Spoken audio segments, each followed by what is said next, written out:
호주 이민 현실적인 방법. 안녕하세요 님. 만 23세 자금 3천만 원. 부모님께서 제가 유학을 가면 학비 지원 가능하다고 하셨습니다. 방통대 컴퓨터 4학년 1학기 진학 예정.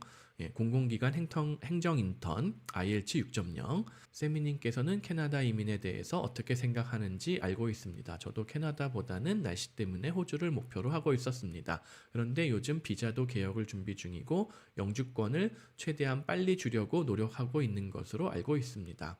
그리고 호주 개발자나 인공지능 분야에 대해서 열심히 서칭을 해보고 현직 호주에서 일하고 계신 분들에게 조언을 받아봤는데 한국에서 3, 5년 정도 경력을 쌓고 오는 게 취업 비자를 받기에 그나마 수월하다고 들었습니다. 그런데 문제는 한국도 마찬가지로 신입들에게는 기회를 잘 주지 않고 있습니다. 아무리 SI 업체라도 기본 1년 이상, 그리고 전공자들도 넘쳐나는 게 한국 마켓입니다. 그래서 한국에서 취준을 하는 것보다 일본 대학원을 진학해서 일본 대기업을 간 후에 경력을 쌓고 호주나 원하는 국가로 가는 것이 어떨까 하는 생각입니다. 일본은 상대적으로 명문대학에 들어가면 대기업은 어느 정도 보장되어 있다고 일본에 계신 대학원 졸업생에게 이야기를 들었습니다. 세미님께서는 일본에 대해서 이민을 언급 안 하시는 건 알지만 어떻게 생각하는지 궁금합니다.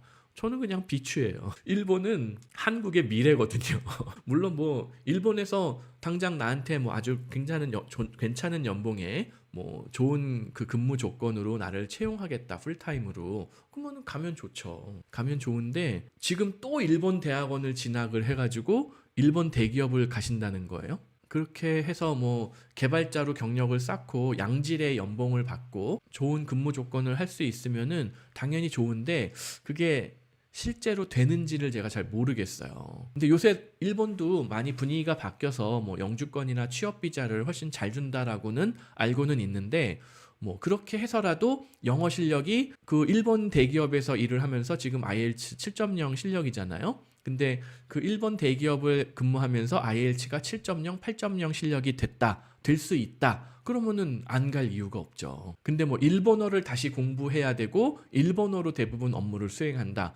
저한테도 일본에서 계신 분들이 계속 연락이 와요. 일본에서 몇 년을 했지만 자산이 없네요. 이런 분들이 연락이 와요. 뭐 일본에서 몇 년을 뭐 무슨 대기업에서 근무를 했는데 뭐 모아놓은 재산은 없고 뭐 연봉이 오르지도 않고 뭐 미래가 보이지 않습니다. 이렇게 연락 오는 분들이 꽤 많거든요. 그리고 영어 실력이 느는 것도 아니고 뭐 일본 사람들하고 영어 해가지고 영어가 늘 리가 없잖아요.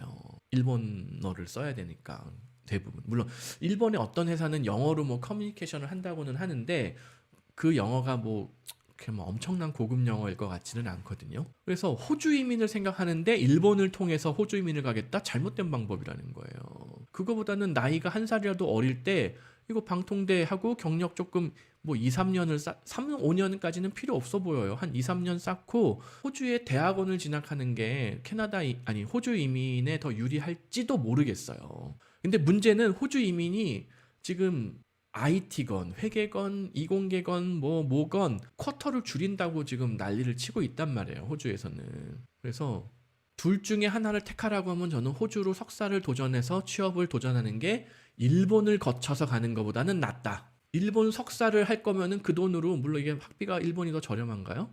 요새는 일본 다 공짜로 공부시켜주나 유학생들도? 일본에도 인력이 없기 때문에 뭐 여러 가지 대우들이 나쁘지는 않은 것 같아요. 근데 이 비용, 이 시간, 이 노력을 쌓아서 호주로 취업 이민, 기술 이민에 유리해지느냐? 별로 그럴 것 같아 보이지는 않는다는 거예요. 그래서 저는 차라리 이게 낫다. 근데 문제는 이 자체로도 호주 대학원 유학 후 취업 후 이민, 아직 나이가 젊으니까 승산은 있어요. 승산은 충분히 있는데 호주 이민법은 최근 뭐 5년, 10년 동안에 수도 없이 바뀌고 뭐 난리 부르스를 치르면서 뭐 등락을 거듭했기 때문에 리스크가 굉장히 있다라는 점, 요것만 인지를 하고 가시면 될 것 같아요. 그리고 요 둘 중에 하나를 골라라 하면은 저는 호주 후자를 고르고, 꼭 호주 이민을 고집하지 않는다라고 하면은 일본으로 취업하는 것도 좋아요. 그리고 일본 석사 안 하고 그냥 바로 취업하면 되잖아요. 왜 일본 석사를 왜 해야 되는 거죠? 일본 취업이 쉽다고 하시면은 일본에서 대학원을 진학한 사람만 일본 대기업에 취업을 할 수 있는 분위기인가요? 그러면은 그 나라의 사회 시스템이 굉장히 일본스럽다는 얘기잖아요. 그거를 내가 극복하고 거기서 양질의 커리어를 가질 수 있다고 자신하시는 거예요? 그러면은 모르겠어요. 뭐 그게 된다면은 한번 도전을 해야죠. 제가 이해하고 있는 일본은 여전히 아주 그 단순히 뭐 한국인에 대한 인종 차별뿐만이 아니라 일본이라는 사회는 여기도 말씀하셨지만 일본의 뭐 명문대학 출신이 아니면은 일본의 뭐 상사 뭐 이런 대기업 상사에 들어가는 게 굉장히 힘든 편이에요. 제가 이해하기로는 옛날에. 근데 요즘에는 모르겠어요. 요새는 아예 일본도 인력이 부족해가지고 뭐 그냥 아무 대학이나 나와도 뭐 좋은 대기업에 취업할 수 있다라는 썰이 있는데 그게 어느 정도 레벨인지는 잘 모르겠어요. 근데 이제 일본도 대기업 뭐 한국만큼은 아니지만은 대기업 연봉이 더 좋잖아요, 일본도.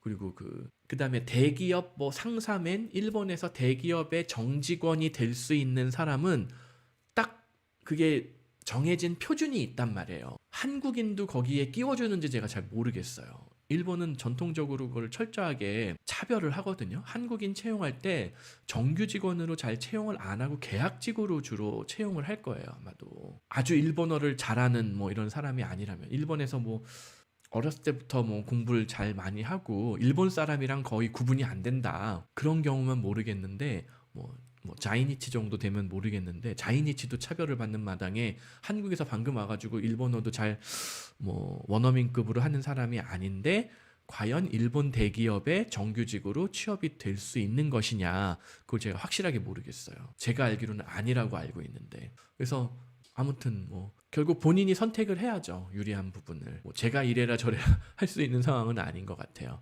하지만 호주 이민이 결국 나의 최종 목표다라고 하면은 이게 정석이다. 여러 가지 리스크가 있지만은 요 호주로 석사 대학원 유학 후 취업 후 이민이 정통 패스다.